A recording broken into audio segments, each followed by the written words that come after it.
Ang biyaya ay sumainyo at ang kapayapaan ng ating Diyos, ang ating Ama at sa Panginoong Hesus Kristo. Magandang umaga po sa inyong lahat at pagpatuloy po natin ang ating pagsusuri ng Biblia. Dito na po tayo sa bagong tipan and we continue to study itong survey of the Bible para po malaman natin ang mga instructions from God through the Gospels and through the epistles of the Apostle Paul and the rest of the apostles. So ngayon pong umaga na ito, atin pong pag-usapan, ipagpatuloy po natin ang ating pag-aaral sa Gospel of Mark. This may sound very should I say very familiar to many of us these days, lalong-lalo na sa ating mga Pilipino, ang Ebanghelyo ayon kay Marcos. Ito po yon si John Mark na isa pong tumutulong noon sa mga gawain ng mga apostoles at naging bahagi po siya sa mga pagsulat ng mga Ebanghelyo dahil po siya ay binigyan ng Panginoon ng pagkakataon na makasama po si Pedro at sa mga sinasabi ni Pedro, sa mga pangangaral ni Pedro.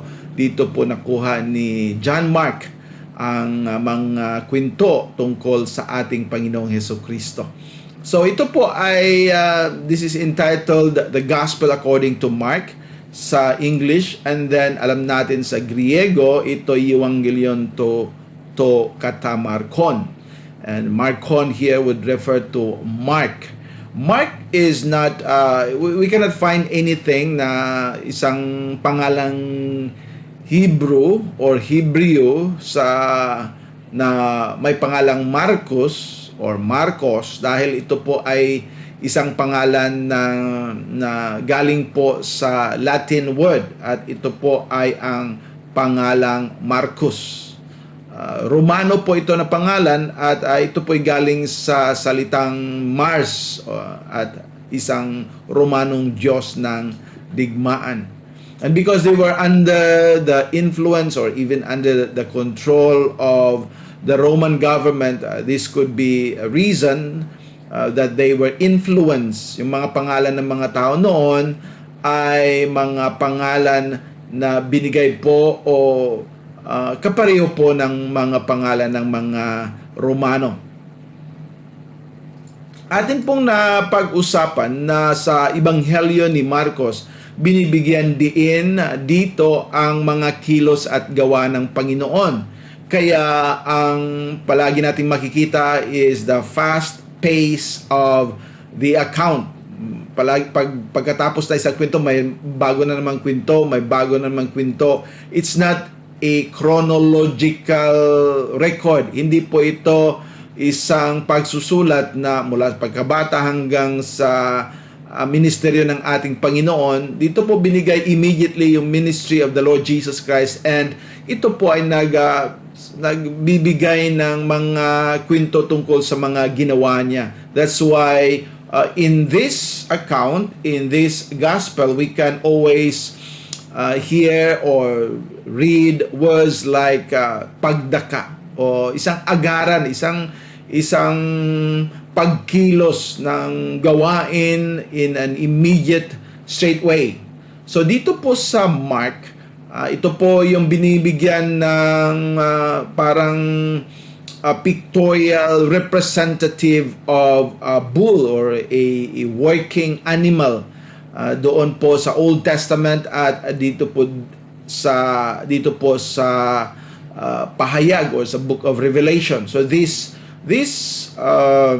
words of Mark describes the Lord Jesus Christ as an active laborer, o parang beast of burden.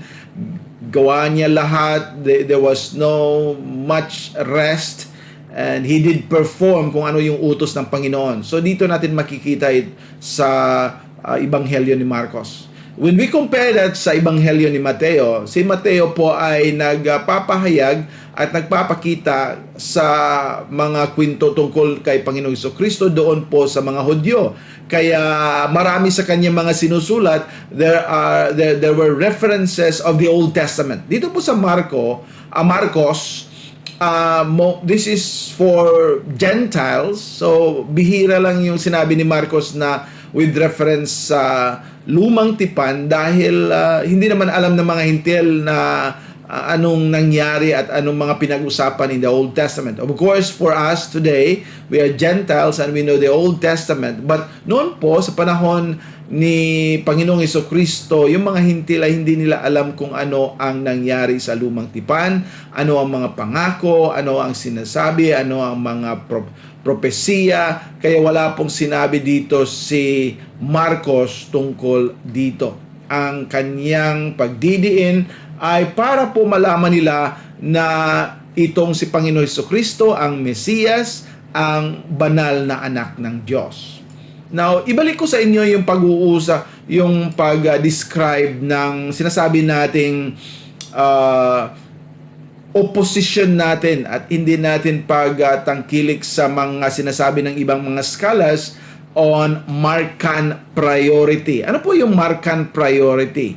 Yung Markan priority ay isang theory. Hindi po ito, wala po itong katotohanan. Ito ay isang mga pag-iisip lang ng mga modern scholars or mga liberal scholars or shall I say unbelieving scholars of the Bible pero hindi naniniwala sa Biblia. At sabi nila, ito po yung pinakaunang ibanghelyo. Ang basis, itong pinaka-short, pinakamaikli na ibanghelyo. At dahil itong pinakamaikli, ito yung pinakauna. At si Mateo, si Lucas, sila po'y nangupya lang kay Marcos at pagkatapos pinahaba dahil it is a natural attitude for men. And they know because they are also copiers of other writings. Probably, we don't know. But yan po ang tendency ng tao. Kung nangupya po siya, pahabain para hindi naman halatan na kinukupyan niya lahat. O kinukupyan niya lahat, pero hindi halatang sa ibang tao ito dahil dinagdagan niya, pinahaba niya. At yan ang kanilang theory ng Markan priority na itong si Mateo at si Lucas ay were basing their writings, yung sinulat nila ay galing po kay Marcos. So kung tingnan natin historically, hindi po mangyari yan. Dahil alam natin that in AD 50, ay diyan po sinulat yung Gospel of Matthew. Yan yung pinakauna.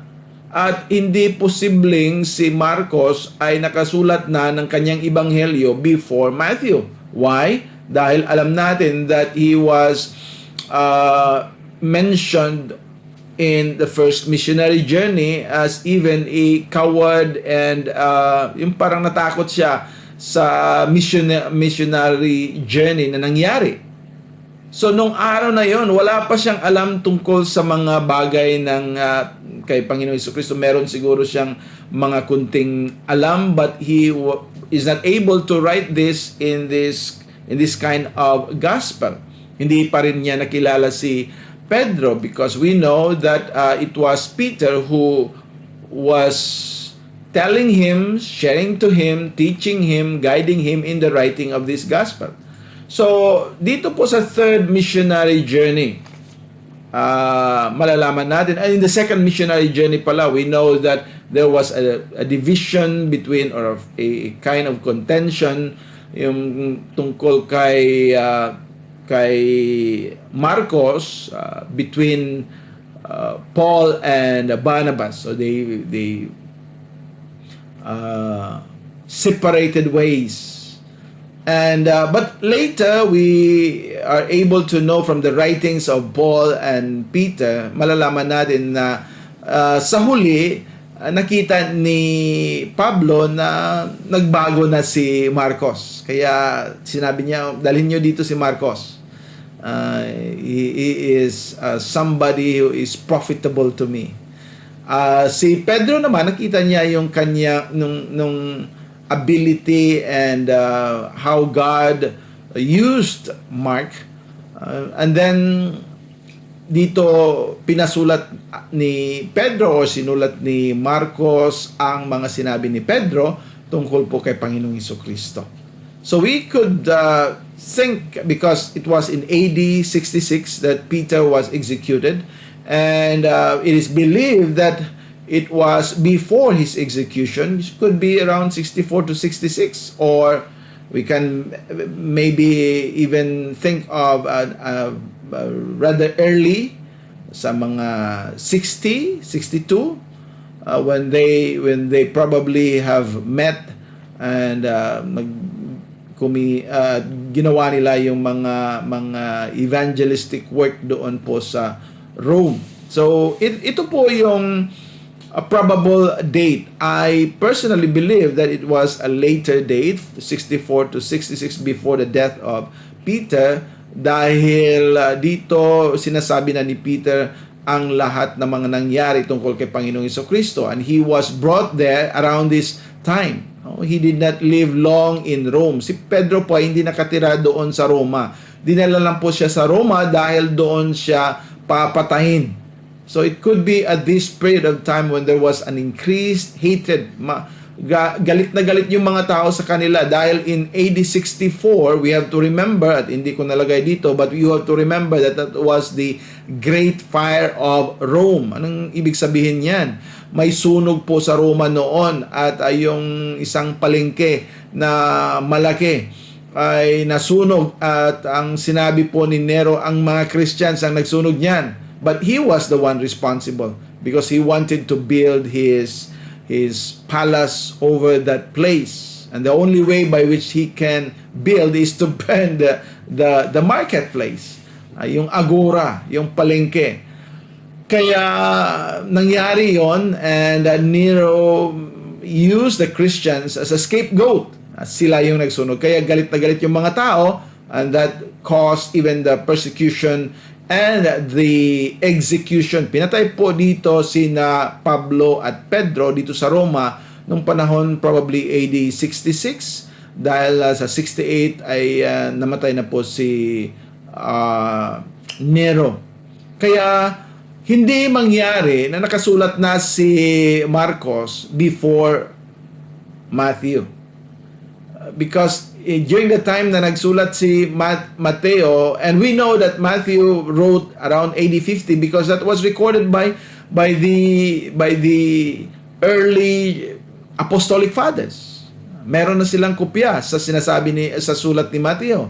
So kung ganon, ibig sabihin pinakauna na nagsulat ng ebanghelyo ay si Mateo, at later na itong si Marcos, at saka siguro this was also in the same time that si Lucas po ay nagsulat ng kanyang ebanghelyo with the help of Paul, because Paul here was also about to be executed. So yun ang nangyari. Kaya wag po tayong maniwala sa mga modernong unbelieving, walang paniniwala at hindi naniniwalang mga scholar. Nag-aaral sila sa Biblia, akala nila isang aklat lang ito na katulad ng mga secular na they treated it as just the writings of men. Hindi po, iba ito. Ito ay salita ng Diyos, Word of God. And therefore, we have to understand the historical background of this. We will not just accuse the Bible of anything. We should have proof. And history is with us. Nasa atin. Nagpapakita na hindi po si Marcos ang pinakaunang nagsulat ng ebanghelyo. So ipagpatuloy natin itong ating pag-aaral dito. Ang tema ni Marcos ay nasa unang talata. Sabi niya, ang ebanghelyo, sabi dito sa Marcos 1, ang pasimula ng ebanghelyo ni Hesukristo, ang anak ng Diyos. So ito po, sabi ni Marcos, ito ay ebanghelyo. The word ebanghelyo ay ito'y magandang balita. So it's a good news. So ito po ang balita para sa atin na nasa isang masamang sitwasyon dahil sa ating mga kasalanan. Masama po ang ating kinabukasan, wala po tayong pupuntahan na magandang bukas dahil impyerno yung naghihintay sa atin dahil sa ating mga kasalanan. But there is a good news. That was the bad news. Yung masamang balita.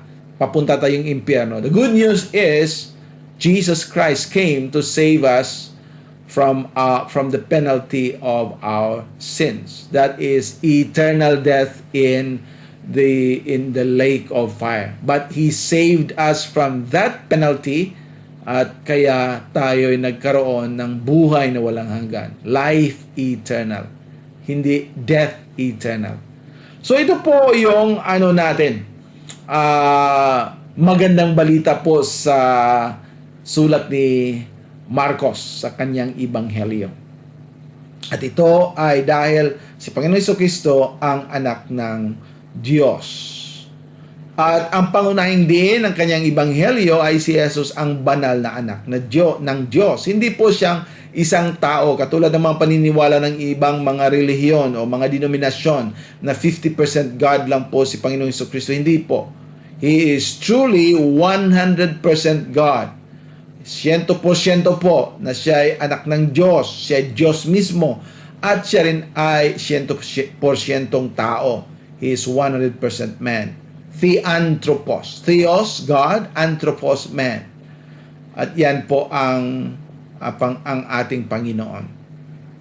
Now, ito po yung layunin ni Marcos sa kanyang pagsulat. Of course, this is from God, but ito po yung makikita nating purpose ng Panginoon bakit ito pinasulat ni Marcos. Ito po ay ang paghihikayat sa mga tao na magsisisi at tumugon ng may pananampalataya sa mabuting balita ni Hesus Kristo. Ito ang siya ang Mesiyas, siya ang banal na anak ng Diyos, at ang paniniwala lamang sa Kanya ang magiging paraan, magiging daan para tayo magkaroon ng kaligtasan. Wala pong iba. Hindi po sa ating sariling sikap, hindi po sa ating pagbabayad ng pera, hindi po sa ating paggawa ng kahit anong mabuting gawain diyan, hindi po sa pagpunta ng simbahan. Wala pong magagawa ang tao. Ang Diyos lang ang tanging may akda ng ating kaligtasan. He is the author of our salvation, and He is the one also who performs. Siya yung gumawa. At lahat ng kailangan para tayo maligtas ay ginawa ni Panginoong Jesucristo. So yan po ang gustong malaman natin galing kay Marcos. Kaya tingnan natin dito sa mga detalye in the outline. Hindi po natin magagawa yung lahat ng outline ngayon dahil mahaba. It is the shortest of the Gospels. Ngunit ang daming mga kwento, in short forms. Kaya ang content nito ay katulad ng content din ng Lucas at Mateo. Hindi po dahil very short or maikli lang yung Marcos ay kukunti lang yung sinasabi dito tungkol kay Panginoong Jesucristo. It's also complete but in a shorter form. Kaya marami ang mga sinasabi. So we can talk on many things and we can see na ito po ang buhay ng Panginoong Jesucristo in his ministry, sa kanyang ministeryo. At lahat po makita natin dito sa Ebanghelyong ito. Hindi po ito limited. Only that it is being like a summarized, brief kind of description at mabilisan. No? Immediately, straightway, pagdaka, kaagad. Yan ang palagi nating makikita, mababasa dito sa salita ng Diyos na galing po sa Ebanghelyo ni Marcos. Ngayon, una ay ang paunang salita ng Ebanghelyo. There is this kind of preface at ito po yung parang introductory part, introduction in verse 1 to 13. At dito pinakita ang tungkol po sa mensahe ni Juan Bautista tungkol sa kanyang ministeryo. By the way, we'll just first look at the whole outline in the sense na ito yung pinakamahalagang bahagi. Una, yung paunang salita ng Ebanghelyo. Pangalawa po ay ang ministeryo ni Jesus sa Galilea. Pangatlo po ay kanyang ministeryo patungong Jerusalem. So, from Galilee, ngayon binigay niya yung mga sinasabi niya doon on his way. Papunta na siyang Jerusalem. At isang linggong ministeryo sa Jerusalem. This is during the Passion Week. Ito yung pagpunta niya doon para siya po ay ipapako doon sa cross to pay the penalty of our sins. At ito po yung panghuling salita na mga pagpapakita ni Panginoong Hesukristo pagkatapos po siya nabuhay muli galing mula sa mga patay. So ito po yung general outline. Let us go into the first part. Ito yung sinabi ko kanina at pagkatapos po ito yung paunang salita ng Ebanghelyo, ang mensahe ni Juan Bautista. Ano po yung mensahe ni Juan Bautista? Yan po ang mensahe ng pagsisisi. The message of repentance. In fact, he was baptizing and it was called the baptism of repentance. Isang pagbabautismo sa pagsisisi. So lahat ng mga nagsisisi, ibabautismo ni Juan. At hindi yan complete dahil kailangan ng pagsisisi ang paglapit kay Panginoong Hesukristo para maniwala at sumasampalataya sa Kanya. Kung pagsisisi lang at walang paniniwala, walang pananampalataya kay Panginoong Hesukristo, hindi po yan kaligtasan. Dahil ang kabilang bahagi po ng pagsisisi ay ang paniniwala o pananampalataya. At wala pong paniniwala, katotohanang paniniwala at pananampalataya ang mangyayari kung wala pong pagsisisi. Dahil walang tunay na pananampalataya na may tagapagligtas. Kung ang tao hindi niya inaakalang sarili niya na nangangailangan ng isang kaligtasan dahil inaamin niya na siya makasalanan. So, we have to understand this. There is no faith without true repentance. There is no genuine faith without true repentance. And true repentance is not enough without genuine faith in the Lord Jesus Christ. So, that is, kung sabihin natin in English, it is the two sides of one coin. Isang coin lang. At yan, just the two sides of it, but it is just one. Hindi mangyaring kabila lang. Hindi po din po mangyari na dito lang sa kabila. So, I hope you understand this. At ito po yung pagbibigay din ng pagbinyag at yung pagtukso ng kay Panginoong Hesukristo. Now, this is the introduction before Jesus went into the ministry, meaning into his 3.5 year of ministry.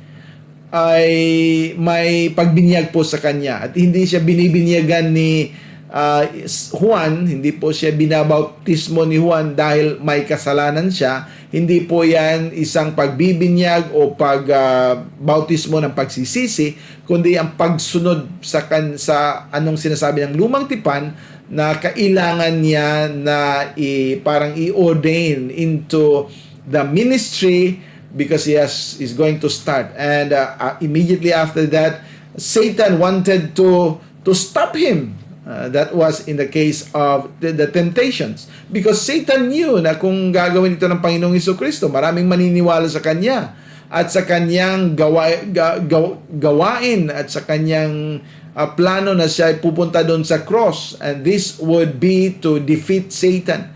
Walang magagawa si Satanas. Alam na niya na he is a loser and is to be cast into eternal lake of fire. But in the last part of his life, alam niya, pagdating ng Panginoong Hesukristo, yan na ang time na malapit na siyang doon maging doon itapon sa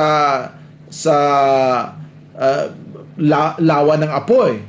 And so he knows na limited na yung time niya, ay yun, ginawa niya lahat para mas marami yung sasama sa kanya. Hindi siya lonely doon. Of course, marami, but gusto niya mas marami pa.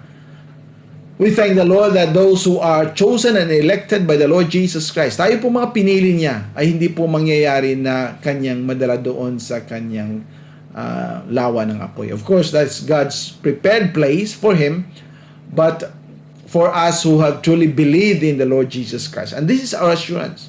At kung alam natin na ito yung malaking nagawa ng Panginoong Jesucristo, ginawa niya para sa atin, na instead of going to hell, we are going to heaven dahil sa kanyang sacrifice on the cross, can we not live for Him? No? For the limited time? Si Satan, alam niya, limitado na yung oras niya. He is working double time in order to bring others into the lake of fires. Can we not work also double time so that people can be brought from their destined place, sa lugar na papunta nila dahil sa kanilang makasalanan doon sa impyerno, at dahil sa kanilang paniniwala, if they will believe in the Lord Jesus Christ, then dadalhin sila doon sa langit.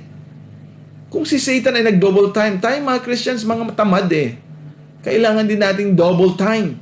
And so we have to share and teach and tell others about the gospel of the Lord Jesus Christ. And that's the reason why we are doing this pagsusuri ng Biblia. Dahil dito sa pagsusuri ng Biblia, at least alam natin yung surface ng lahat ng mga aklat, alam natin paano natin sabihin sa kanila. Of course, we cannot go in detail, but alam natin na ito ay magandang balita. Katulad ng sinabi ni Mateo, at ito ang kay Marcos, at may kay Lucas, at may kay Juan. At dito natin mababasa ang buhay ng ating Panginoong Jesucristo. So we can use this knowledge to share the word to others. So I pray na sana hindi natin ito to be taken lightly, na baliwalain itong lahat na ginawa natin. This is not just a program. Hindi po ito ginawa natin dahil kailangang may Sunday school from 9 to 10. Hindi po yan ang reason. We take this opportunity na kailangan nating magturo, ipangaral po natin si Panginoong Jesucristo dahil gusto ng Panginoon na tayo po ay magsisilbi sa Kanya, magbibigay sa ating buhay ng ating buhay para sa Kanya. Ating ipagpatuloy ang ministeryo ni Jesus sa Galilea. Now, Jesus was born in Bethlehem, but He was raised up. Doon po siya lumaki sa Nazareth. Ay, yung Nazareth ay isang parte doon sa province ng Galilee, sa probinsya ng Galilea. So, it is understandable, maintindihan natin na doon po mas marami siyang ginawa. Ngunit later, makikita natin that Jesus was rejected in Nazareth, sa kanyang own town or province probably, because they were thinking, itong town na to, anak lang ito ng kapentero. Sino ba siya? Bakit sinabi niya siya anak ng Diyos? Yan po, si Panginoon Jesucristo he came with the very, familiar and simple face, na hindi po siya isang parang mga artista ngayon na yung mga tao ay pumupunta at sumasalubong sa kanila at parang gagawin nilang mga idol. Si Panginoon Jesucristo was just a normal, he was clothed with a normal body of a man. And that's the reason, yan po ang dahilan kung bakit ayaw nila kay Panginoong Jesucristo. Dahil nakikita nila he was not somebody who is exceptional. Kung pumunta dito si Panginoong Jesucristo na yung height niya ay 7 plus or 8, then they will be all looking up. Or it would be somebody's very handsome face, and people will be coming to flock to see Him. But hindi po yan ang purpose ng Panginoon. He was here to sacrifice, to offer Himself, to die on the cross for our sins. Hindi po isa siyang milyonaryo, bilyonaryo, o trilyonaryo na pumunta dito na maraming pera at nagbibigay ng pera sa lahat para po mga tao lalapit sa Kanya. Hindi po yan ang Kanyang reason. Of course, the Lord owns the cattle on 1,000 hills. Ito po lahat ng mundo ito, lahat po sa universe ay sa Kanya. Ngunit, hindi po yan ang dahilan kung bakit siya pumunta dito sa mundo. He was not here to enrich us. He was here to save us para po tayo ligtasin.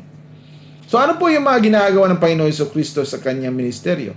Una po, makita natin yung kaganapan sa Capernaum. Na ito pong Capernaum ay isang lugar doon sa Galilea, malapit po sa Sea of Galilee. At doon po, sabi nila, lalong-lalo na sa mga konserbatibong mga eskola, na dito po ginawa ni Panginoon Jesucristo ang parang headquarters niya. Dito po sila palaging pumupunta, nakatira, yung mga taong, mga kasamahan niya, lalong-lalo na yung mga 12 apostoles. So dito po sa Capernaum. At dito po sa Capernaum, marami pong mga pangyayari na naganap dahil sinasabi po dito ang iba't ibang mga nagawa dito ni Panginoong Jesucristo. At kung tingnan natin sa Mark chapter 1, dito pa lang sa Mark chapter 1, may ginawa ng mga himala si Panginoong Jesucristo from 14 to 45. Una, makikita natin dito, tinawag niya ang mga apostoles, sina Pedro, Andrew, sina Santiago at Juan. At may ginawa siyang mga himala. This was to nire-rebuke niya yung unclean spirit na nasa isang, sabi dito sa verse 23, na siya pumasok po sa sinagoga at yung tao na ito ay he was possessed by an evil spirit, so, or unclean spirit, kaya the Lord cast him out from that man. Marami ding mga sakit ang pinapagaling ng ating Panginoong Jesucristo. Hanggang dito sa Mark chapter 1, at the end of Mark chapter 1, may isa pong ketungin na kanyang pinagaling. Yan po ang mga ginawa ni Panginoong Jesucristo. Now, this all proves that Jesus Christ is God. Dahil walang ibang tao makapagbigay ng kagalingan noon ng isang ketungin.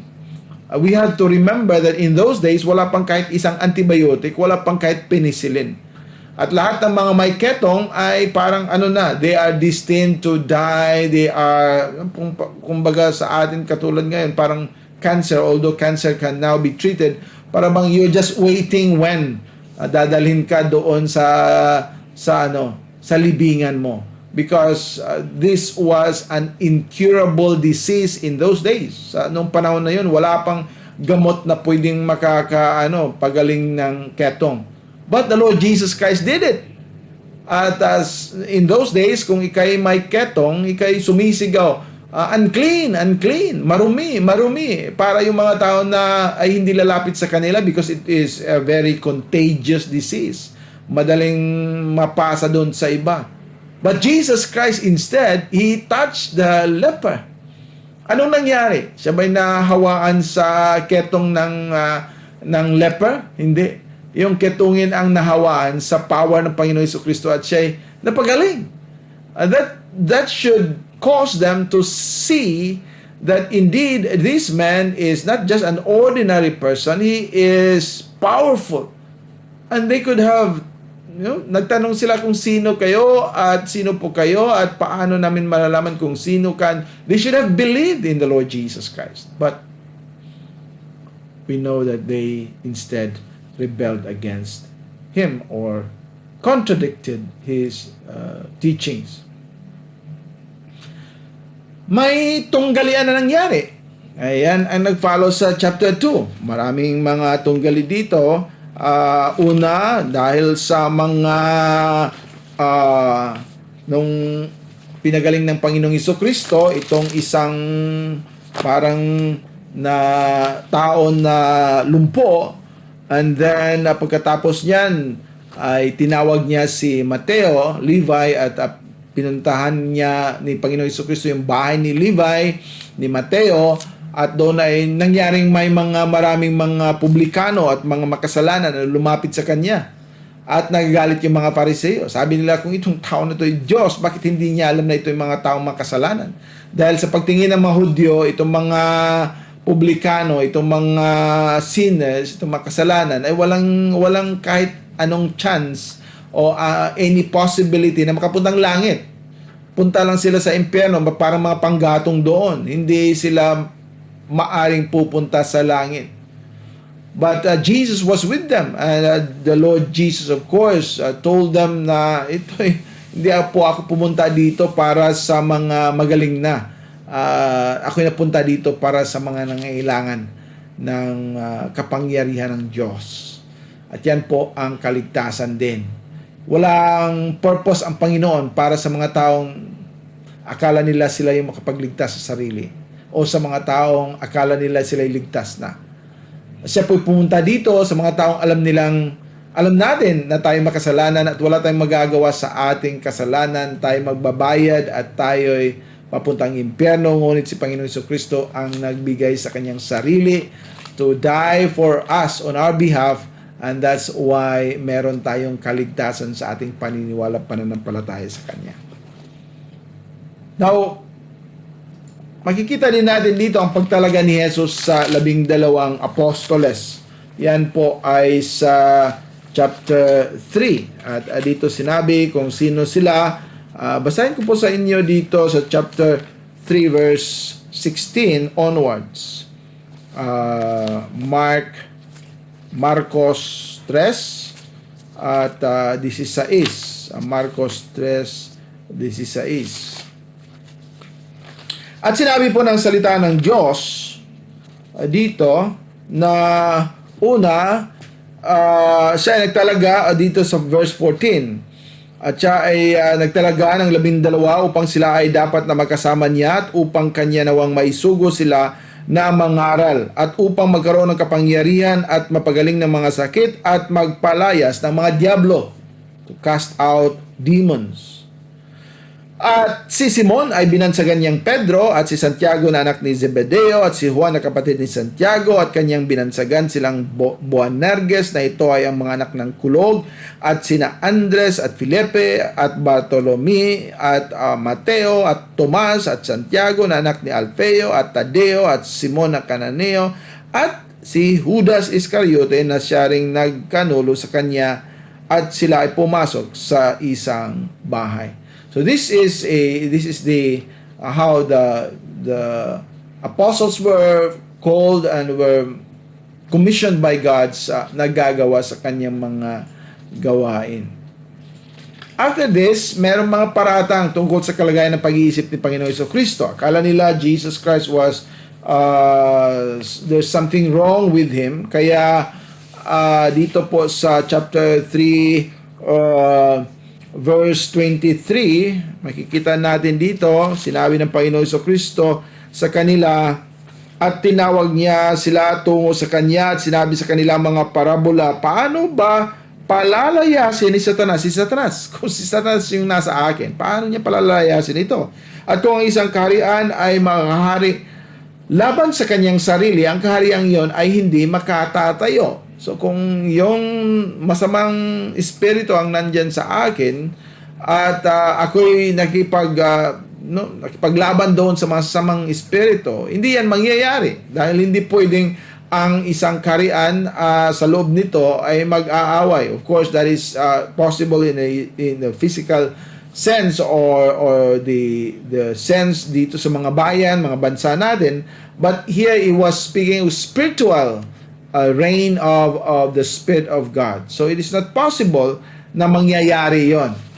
Kaya sinabihan nila si Panginoon Jesucristo ay siguro ikay isang anak ng diablo. That is the way by which they can demoralize the thought ni Panginoong Jesucristo. Pero hindi yan mangyari. Hindi mangyari yan.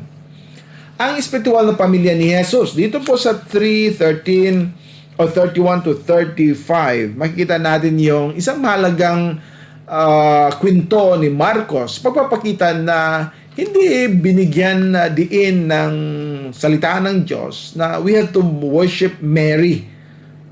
Dito nga sinabi, basahin ko sa inyo from verse 31. Sa gayon ay dumating ang kanyang mga lalaking kapatid at ang kanyang ina. So this is Mary. At habang nakatayo sa labas ay nagpasugo sa kanya na tinatawag siya. At ang karamihan ay umupo sa palibot niya at sinabi nila sa kanya, masdan ang iyong ina at ang iyong mga lalaking kapatid ay nasa labas na naghahanap sa iyo. At sinagot niya sila na nagsasabing, sino ba ang aking ina o ang aking mga kapatid? At siya ay tuminging palibot sa kanila na nakaupong palibot sa kanya at nagsabing, masdan ang aking ina at ang aking mga kapatid. Sapagkat sino man ang gagawa ng kalooban ng Diyos ay siya rin ang aking lalaking kapatid at aking babaeng kapatid at ina. So it does not matter kung blood relatives o ano. Hindi yan ang pamamaraan kung tayo makapunta sa langit dahil tatay natin ay Christian o tatay natin o nanay natin ay believer o ang tatay natin ay isang obispo. Hindi po yan mangyayari. It is here showed by God that indeed it is only those, or they are only those who truly sought God's word and God's will. So ngayon, pagpatuloy natin, sabi dito sa letter F, si Jesus ay nangangaral sa pamamagitan ng mga parabola. Bakit ginawa ito ng Panginoon Jesucristo? May explanation po dito, and makita natin yan sa Mateo, but this was to again show that indeed ang Diyos ang may akda sa ating kaligtasan. Hindi po tayo, hindi po yung tao, hindi po yung simbahan.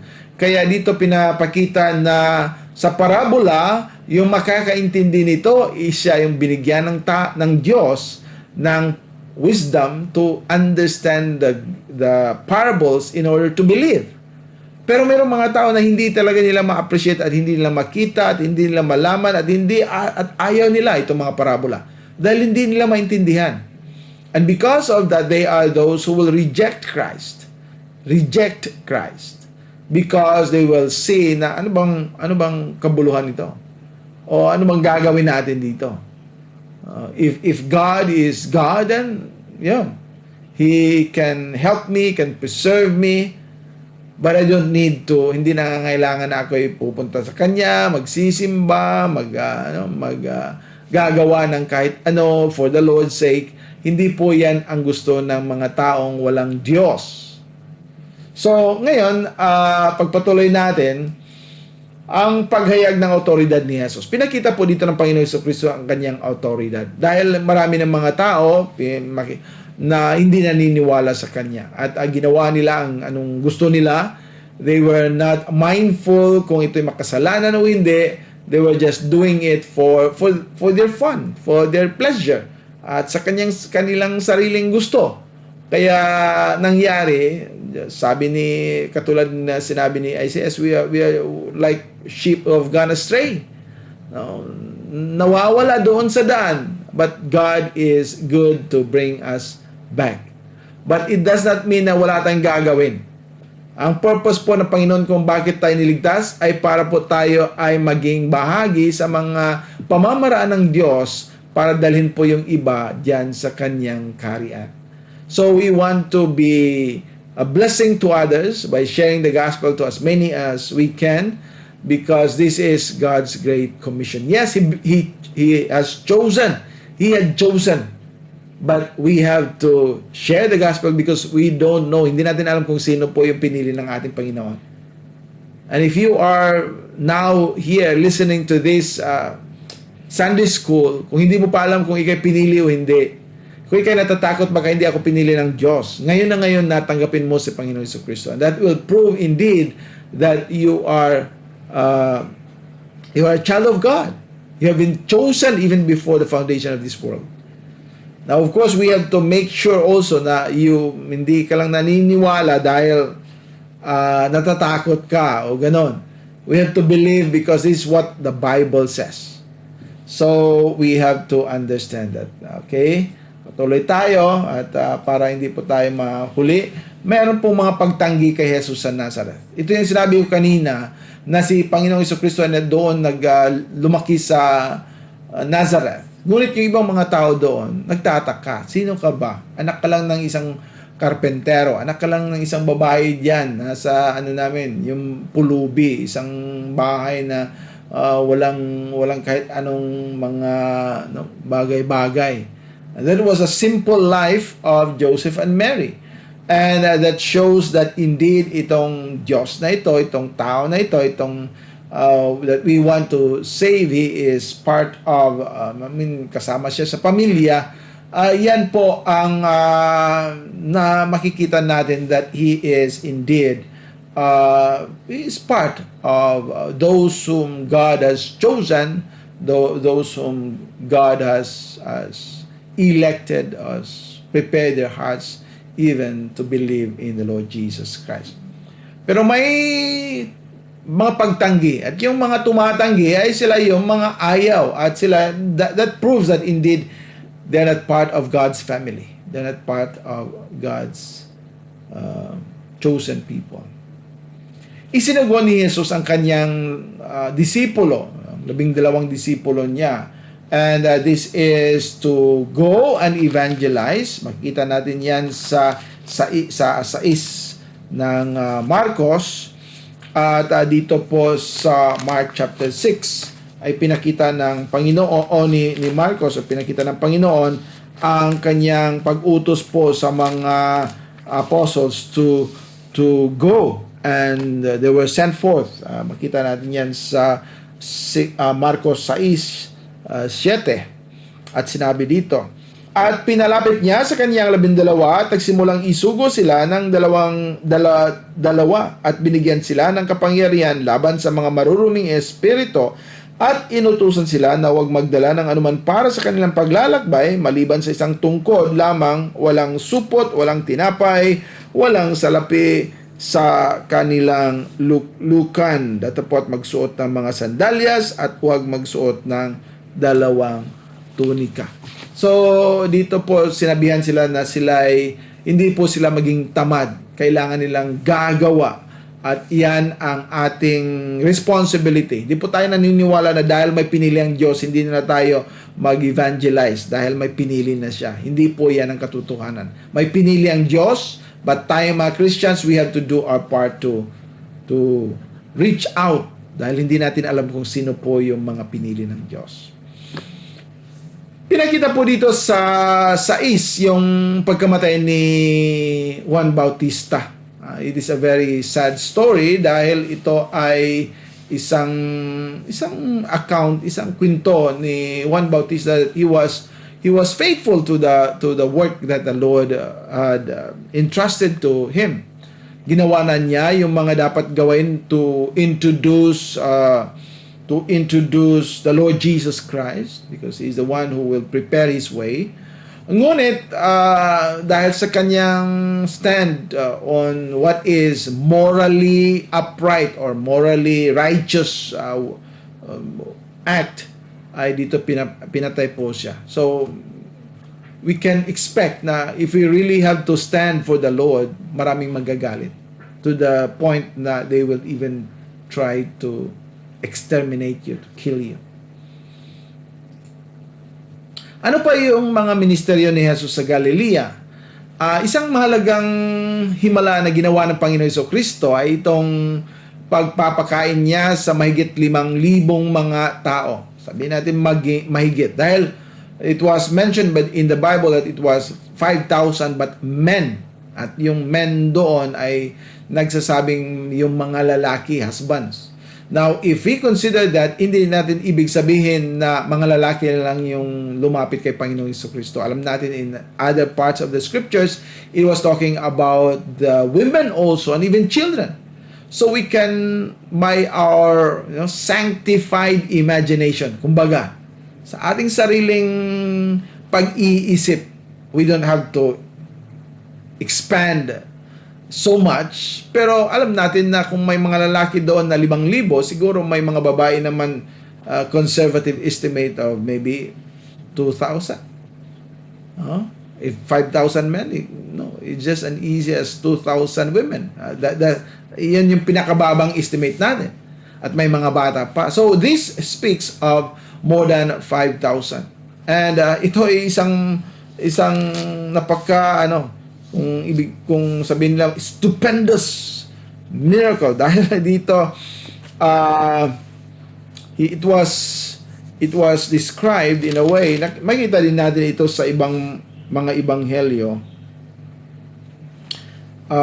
at dito pinakain ng Panginoon Jesucristo ang mga tao. Tingnan natin dito sa verse 35. At nang papatapos na ang araw ay lumapit sa kanyang mga disipulo at nagsabing ito ay isang ilang na lugar at ngayon ang panahon ay papalipas na. So it was a deserted place They cannot buy anything, they cannot get any food. So sabi niya, papaalisin na ninyo sila. Paalisin na sila upang sila nawa ay makapunta sa lupain, sa palibot at sa mga nayon at makabili para sa kanilang mga sarili ng tinapay sapagkat sila ay walang anumang makakain. Probably they were already days following Jesus Christ, wala silang makakain kaya kailangan na sila ay bibili. Siya ay sumagot at sinabi sa kanila, bigyan ninyo sila ng makakain. Isang malaking utos ito. Wala na nga pagkain yung iba, 5,000, wala kang ibigay na pagkain. Sabi pa ng Panginoon Jesucristo, bigyan ninyo sila ng makakain.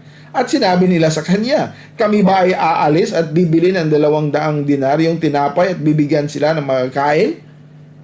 Do you want us to go and buy for them? Sinabi niya sa kanila, gaano ba karami ang mga buong tinapay? Humayo at tingnan at nang kanilang malaman ay sinabi nila, ay meron nga pero 5 lang, 5 tinapay at 2 isda. At inutusan niya sila upang paupuin ang lahat sa pamamagitan ng mga pangkat ng luntiang damo at sila ay naupo sa mga hanay ng mga tig-100 at mga tig-50. At nang makuha niya ang 5 buong tinapay at ang 2 isda, siya ay tumingala sa langit at pinagpala at pinagpuputol-putol ang mga buong tinapay at ibinigay ang mga ito sa kanyang mga disipulo upang ihain sarap nilang lahat. At silang lahat ay nakakain at nabusog. 12 bakol na puno ng mga piras-pirasong at mga isda. Meron pang sobra dito. At sila ay nakapitol at ang 2 isda ay pinamahagi niya sa gitna nilang lahat at sila ay nakakain at mga buong tinapay ay halos 5,000 lalaki at pagdaka ay pinilit niya ang kanyang mga disipulo na lumulan sa bapor at humayo sa kabilang ibayo. So, ganyan kabilis. Pagkatapos pinakain, let's go! Hindi tayo mag-aksaya ng panahon. Yan ang isang magandang makikita natin sa Marcos. Always on the go. Yan ang gusto ng Panginoon sa mga alagad niya. Ang ministeryo ni Jesus sa pagpapagaling, marami siyang pinapagaling dito sa last part ng chapter 6 at ang pagsaway ni Jesus sa mga matatanda. Ito po yung kanyang ginawa sa mga matatanda dahil yung mga matatanda they were questioning Jesus. Bakit itong mga disipulo mo, mga apostol mo ay hindi hindi naghuhugas ng kamay? Marami silang ginawa na hindi katulad o hindi ayon sa kasabihan ng ating matatanda, sa mga tradisyon. Yung tradisyon, yung kultura, bakit yan ginawa nila ay hindi naman yan ang dapat gawin. Kaya sinabi ng Panginoon Jesucristo, kayo talaga, you are more on the externalities, hindi doon sa interna, hindi doon sa puso, hindi doon sa kaluluwa. So yan po ang kanyang rebuke sa mga matatanda. Kung sabihin natin matatanda dito, mga elders or those who are alam nila kung ano mga nasa lumang tipan, ano ang mga nasa salita ng Diyos, but they were so strictly following kahit na hindi na dapat. Itong mga bagay-bagay na ginawa nila na hindi naman gusto ng Panginoon. Meron din siyang ginawa doon yung mga ministeryo sa kabila ng Galilea. At dito po makikita natin yung kanyang pagpunta sa Syrophoenicia. Isa po itong nakita natin na hindi lang si Panginoong Jesucristo ay nagmi-ministeryo doon sa Galilea. Sa labas po ng Galilea may ginawa po siyang mga himala to help people. And that is of course, an introductory part. Of course, in the Old Testament, sinabi na pati yung mga hintil ay maliligtas. Yan ang sinabi ng Panginoong Jesucristo. Dito, pinakita po na gagawin niya hindi lang ang pagliligtas sa mga Hudyo, kundi pati rin ang mga hintil. And that, we are part of it. That's why we praise the Lord sa kanyang ginawa sa buhay natin.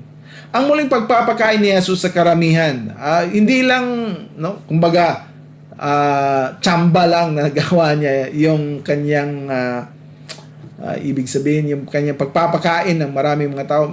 Binigyan din niya ulit itong mga tao at pinapakain din niya. This is to prove that indeed God is the creator or the God is all-powerful, and they should have believed in God, they should have trusted in Him. Ngunit yung mga tao na ito, when they saw that Jesus is able to make provision for them, yung pagkain, yung tinapay, ang sinusunod nila kay Panginoon Kristo ang tinapay lang. Yan din ang nangyari ngayon, di ba? Sa mga many Christian churches, because Jesus can provide, Jesus can give money, Jesus can, yan ang gusto nila. And so we want to be Christians because we want to be blessed with money. We want to be blessed with pleasure, with luxuries. Yan ang gusto nila. Hindi nila nakita na ang purpose ng Panginoon Jesucristo pagpunta dito ay para tayo maligtas sa ating mga kasalanan. They are just here to want to enrich and to be happy. Kaya ingatan natin yung ating mga sarili na hindi po yan ang ating paniniwala kay Panginoon Jesucristo, dahil kung yan ang yan ang nasa puso natin at dahil nananampalataya kay Panginoon Jesucristo for the purpose of just maging mayaman tayo at marami tayong mga pera, hindi po yan ang katotohanan. Isang maling paniniwala yan, and that shows that indeed hindi ka pa papuntang langit. Yung daan mo ay papuntang impyerno pa dahil ang gusto mo yung pera lang. Yung gusto mo ang mundong ito, yung mga material na bagay. Hindi yan ang plano ng ating Panginoon. Hindi yan ang pakay kung bakit siya pumunta dito. Hindi yan ang layunin kung bakit si Panginoong Jesucristo ay namatay doon sa cross. Yung ministeryo sa daan patungong Jerusalem, siguro we will do it we'll do it fast. Yung pagpapagaling ng bulag sa Bethsaida, isang mahalagang din ito, binigyan niya ng isang pagpapagaling ang isang bulag. Ito nagpapakita din na siya ay talaga Diyos, dahil walang kahit hanggang ngayon medical development or advancement na makapagbigay ng eyesight ng isang bulag. Ang pagtuturo ng kanyang kamatayan. Dito pinakita ng Panginoong Jesucristo kung anong mangyayari sa kanya. At yung ibang mga apostoles, ayaw nila. So that proves na hindi pala talaga nila naintindihan kung yung gusto ng Panginoon, yung layunin kung bakit siya pumunta dito sa mundo. Ganun din ang marami mga tao ngayon. Hindi nila alam kung ano talaga ang purpose ng ating Panginoon dito, yung pumunta siya dito sa mundo. May pagbabagong anyo ni Jesus. This was in preparation. Ito yung transfiguration. This is shown, pinakita po ito ni na Pedro, ni na Santiago at ni Juan para po magkaroon sila ng tunay na pananampalataya at pagkakilala kung sino si Panginoon Jesucristo, na siya Diyos. At dito po nagpapakita si Panginoong Jesucristo ng kanyang Shekinah glory. Yung kanyang glory when he was in heaven. Of course, he is, dahil he is omnipotent, omnipresent, and he will be like that also when he returned back to heaven. Ang pagkabigo ng mga disipulo. Dito pinakita kung paano yung weakness. Men will always be proud to think that they are able, but then after that, malalaman wala tayong magawa kung walang Diyos sa buhay natin. They were not able to cast. Hindi po nila napalayas yung isang demonyo. At sabi ng Panginoon Jesucristo, hanggang kailan ba ako kailangan dito sa inyo? Wala kayong paniniwala. At kaya muling binigay niya yung kanyang pakay, yung kanyang layunin, ang pagturo sa kanyang kamatayan. Hindi po ako nandito para magkaroon kayo ng mga sikat na mga pangalan, kundi ako nandito para kayo makapunta sa langit, at kung kayo maniniwala sa akin, kayo po'y mapunta doon sa aking kaharian. At ang mga pagtatalo ng mga disipulo, dito may naipakita din ni Marcos yung pride ng disciples. And Peter knew this because he knew he was a man who meron pa ring yung pride. At tayo naman ganun, di ba? Hindi yan mawawala immediately while we are on earth, andyan yan. Kaya we have to suppress that. We have to ask God to help us na yan po ay mawawala sa buhay natin. Dahil that is an obstacle sa ating pagsisilbi at ating pagsunod ng ating Panginoon. Pinakita din dito ng Panginoong Jesucristo ang pagtuturo ng tungkol sa diborsyo at muling pag-aasawa. Walang diborsyo at ang muling pag-aasawa ay pwede lang doon kung merong nang namatay ang isang yung husband or yung wife. There is no divorce and remarry sa harap ng ating Panginoon. Ang pagpapala sa maliliit na mga bata. Dito pinakita din ng Panginoon na mas importante yung isang paniniwala katulad ng mga bata, simple, humble, submissive faith in Jesus, in God, rather than being proud katulad ng mga disciples at mga Pharisees who were thinking na they are great. But here yung kanyang sinabihan dito, sinaway dito ay yung mga apostoles. Meron ding isang example about how a rich man, kanyang mga ari-arian, at dito pinakita ng Panginoon walang mangyayari sa taong umiibig sa mga bagay-bagay dito sa mundo. Yung mga, kung iniibig nila yung pera, kung mas gusto nila yung buhay dito sa mundo, wala pong pupuntahan doon sa langit ang taong may ganong puso. And the Lord showed that it is important for us to really love the Lord, our God, with all our hearts. Hindi po yan sa half lang at yung half doon sa mundo. With all our hearts, with all our soul, our mind, our strength. At tinuro pa rin niya, binalikan niya yung pagtuturo niya sa kanyang kamatayan. This was important because God has to show na ito po yung gusto talaga ng Panginoon, ng Diyos. Dahil kung hindi ito maintindihan ng tao at gaya ng marami ngayon na hindi naniniwala sa anong ginawa, purpose ng Panginoong Jesucristo, ay gusto lang nila na maging mayaman at yung buhay dito sa mundo is just a kind of pleasure and entertainment. At ang kahilingan din ni Santiago at Juan, dahil ito yung pride ng tao, pinakita dito, example ito sila, na hindi nila masasabi kay Panginoon Jesucristo, sinabi nila sa kanilang ina, sabihin mo ha, kay Master, kay Lord, kay Jesus, kung pwede ako sa kanan, siya sa kaliwa.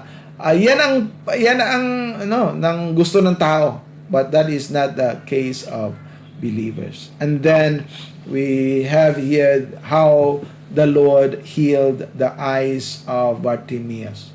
So these are all works, actions, deeds of the Lord Jesus Christ. We'll do more as He is going to live for 1 week. So ang natira dito, dahil 3 years and a half, kumbaga na take up na natin yung 3 years and a half, isang linggo na lang yung kulang, at yan po ang ating pagbibigyan diin next Lord's Day, dahil importante ito.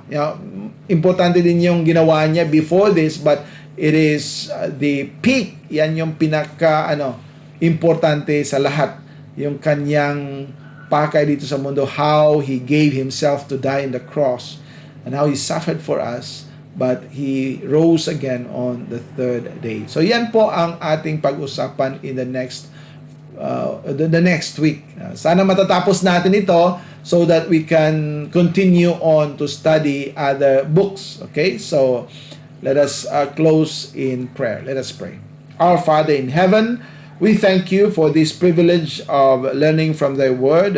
This is just a superficial study. Hindi po namin mapag-aralan deeply, malalim. Ngunit, we pray, Lord, that through this, we have the interest to give ourselves to study of Thy Word. Be with us. Bless us, O Lord. We pray and ask all this in Jesus' name. Amen.